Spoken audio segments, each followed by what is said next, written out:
Hey everybody, it's Alex Miller at Capnion here. Happy Halloween. I wanted to talk today about the announcement of some new features by OpenAI. But really I want to talk about, well, why is this important slash how can I read between the lines really broadly? So first, what's the change? I heard the most discussion about PDFs. OpenAI is doing a beta of a feature that will let you upload a PDF. I think vaguely to ChatGPT. I haven't personally tested it yet and asked questions about it. And this existed in slightly different forms already if you were willing to kind of go around the block to get stuff plugged in. So why is this important?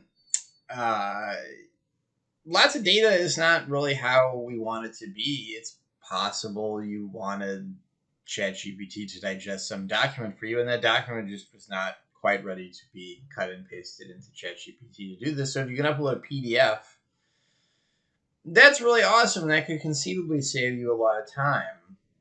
There's also been talk about, and it's easy to imagine where it's going, upload anything you want, ask questions about it. Here's a picture. Can you answer this question about this picture for me?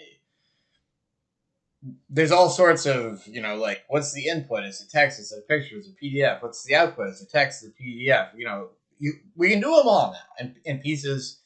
And I'm sure what they're working towards, and it'll be here soon, is that, well, you can do them all and it's pretty well integrated. Now I'm going to start gradually pivoting to the 8 million ways I think it's worthwhile reading into this and what are the broader ramifications. So you can see here, there's still a lot of duct taping that has to be done before AI is going to take anybody's job, in the sense that you have this powerful AI. It lacks the human capability to walk around the office and pick up documents. And this really, at this point, very silly thing we take for granted. It's a computer program, and it's got to get fed information in a particular way. And before it takes people's job, it's going to need a lot more tubes that can be set up much more easily so that it can actually get the necessary information. The second, a piece of announcement you'll see lots of other places, and I think it's worth including here too. A whole gang of startups were working on building some kind of wrapper on top of ChatGPT to solve some duct taping problem like this.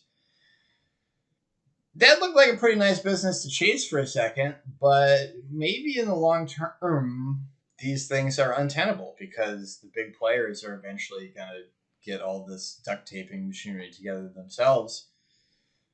If you're an investor, beware. If you're an entrepreneur, beware.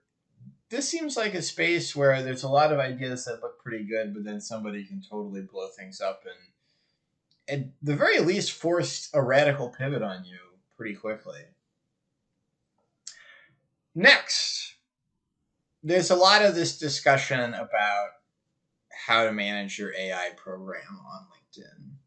Oh, I've already weighed in a little bit. My broad thesis is that you need some detail because all the advice out there, especially looking backwards about your AI program, some of it's problematized and some of it's not by this new wave of generative AI. And you really need to know specifically what you want to do. And let me explain why.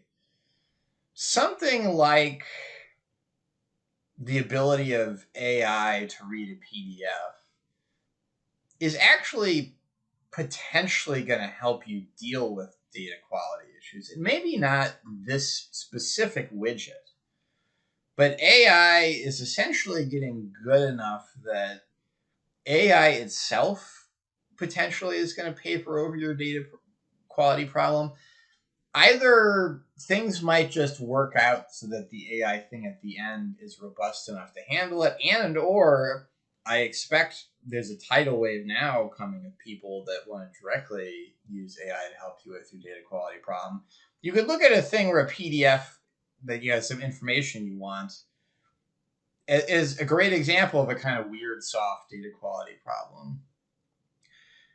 I'd like to point out there was a pilot at Morgan Stanley I thought was really good. I hope it was Morgan Stanley, not JP Morgan. I got that wrong. Somebody called me out on it. Just not enough names these days. Every big corporation in the world has some SharePoint mountain of all these documents that can't really do anything with. Hope springs eternal of getting some kind of enterprise search thing set up to make this kind of mountain of documents navigable. In the past, it might have been a big challenge that, all these documents were in different formats, and is whatever you set up to handle all this data can it handle all those documents realistically? In the past, the answer is almost certainly no. So this is a form of important data quality problem that lots of corporations have. The day that the AI can treat a PDF or just whatever kind of document as, I would treat it, there's text in it, I'll figure it out. The formatting is not really a barrier to meaning in the end.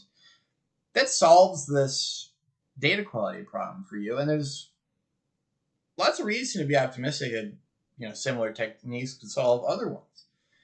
So to reiterate a point I put out there in the past, you might be trying to do something with generative AI where it really is true. You need a certain level of maturity in your data. You might be trying to do something with generative AI where generative AI is going to just steamroll the problems you had before. So it's important to know what you're doing and which camp you're in, or you could really lay down your bets at the poker table on this issue in the wrong way, and in a way that might be bad if you have regret, honestly. Although two very different options. So that's a small thing. That's like a new generative AI plugin out there. There's a zillion every day. I think it has big meaning, especially to the extent that more stuff is coming out like this all the time. As usual, I bet you liked the video, so push some buttons, please, to tell me that you liked it. And I always appreciate feedback as well. I'd love to hear you in the comments, or what are your thoughts? Let me know.